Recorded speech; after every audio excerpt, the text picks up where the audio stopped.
One of my biggest blessing this year ay ang makapag-work from home bilang social media marketing and manager ng isang law firm sa Alabama, USA. Bukod sa mas maayos ang sweldo at napakabait ng aking client, ang tunay na regalo nito ay oras. Time para sa family, ministry at oras para huminga, magpahinga, recreation at magdasal. Doon ko mas na-realize na minsan ang blessing pala ay hindi lang dagdag kita, kundi balancing buhay.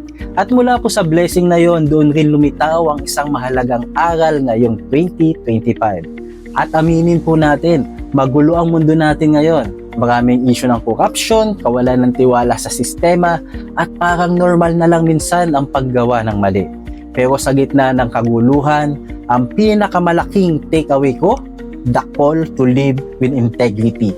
Sa trabaho man o sa ministry at lalo na sa loob ng pamilya. Ayokong maging katulad ng mga tiwaling politiko na inuuna ang sarili kaysa kabutihan ng nakakarami. Pero aminado po ako, hindi ito madali. Araw-araw ma-struggle sa time management, sa pagbabalas ng work, ministry at family. Pinipili ko pa rin gawin ang tama. Hindi perpekto, pero patuloy na bumabangon at nagbabalik loob.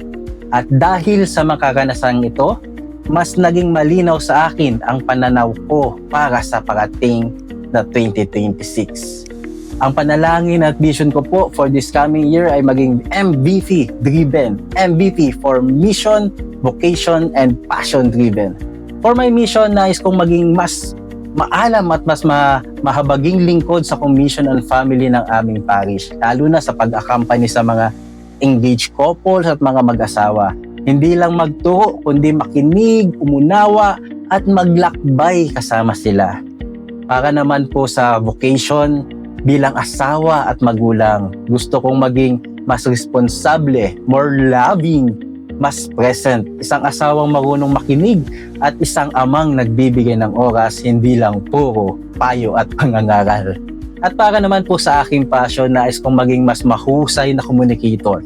Patuloy na matuto, magbahagi, gumawa ng content consistently, at makipag-collaborate to give talks, catechesis at testimonies. Siyempre, kasama na po dito ang patuloy na paglilingkod dito sa Gabay or Radio Veritas.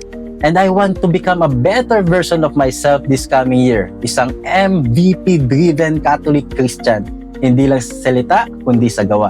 Isang taong malinaw ang direksyon, malinaw ang dahilan, at malinaw kung para kanino siya nabubuhay. Dahil kapag pinili nating mabuhay ng may layunin, integridad, at pananampalataya, ang Diyos po mismo ang gagabay sa atin, isang hakbang sa bawat araw.